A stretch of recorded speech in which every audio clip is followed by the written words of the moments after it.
Hello,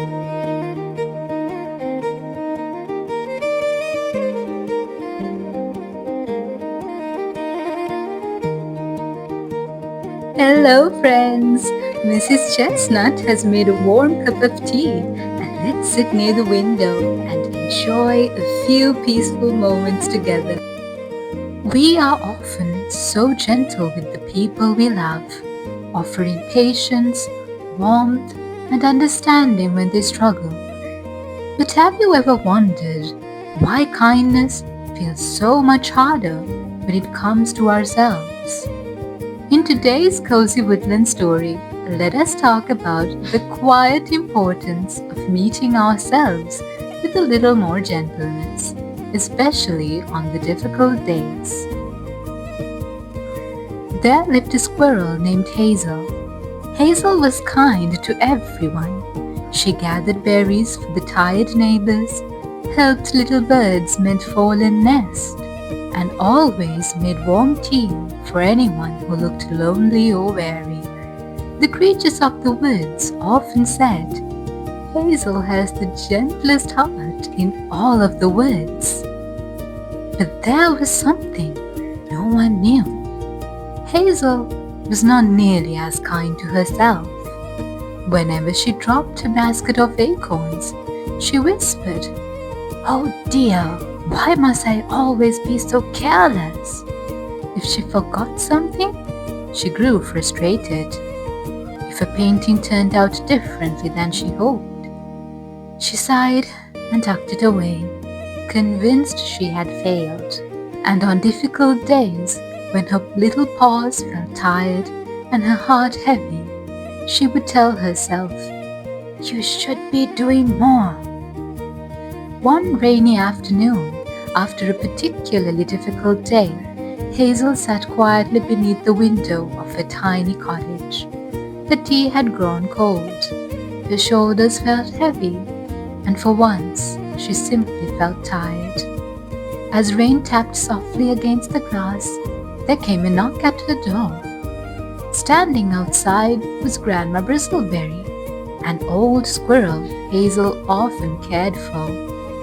In her paws, she held a warm loaf of bread. "You look weary lately," she said gently, "so I thought perhaps you needed a little kindness." Hazel smiled softly. "That is very sweet of you." Grandma Bristleberry stepped inside and looked around the cottage. Then after a quiet moment, she asked, "Tell me, Hazel dear, if I dropped my basket of acorns, what would you say to me?" Hazel blinked. "Why, I would say accidents happen." "And if I felt tired?" "I would tell you to rest." "And if I made mistakes?"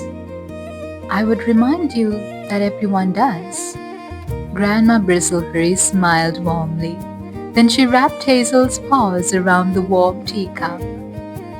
"Then why," she asked softly, "do you speak to yourself with such little kindness?"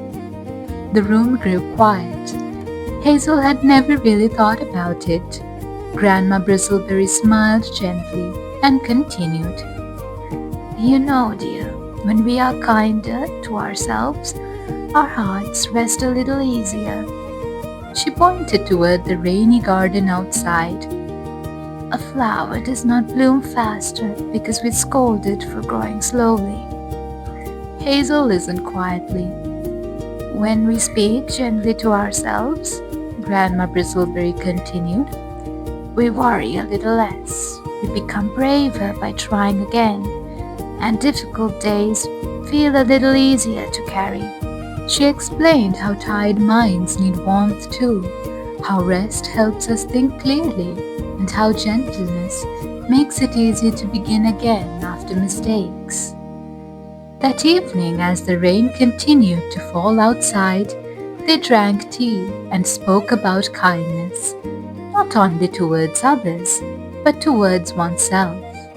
And slowly, over the weeks that followed, Hazel began practicing something new.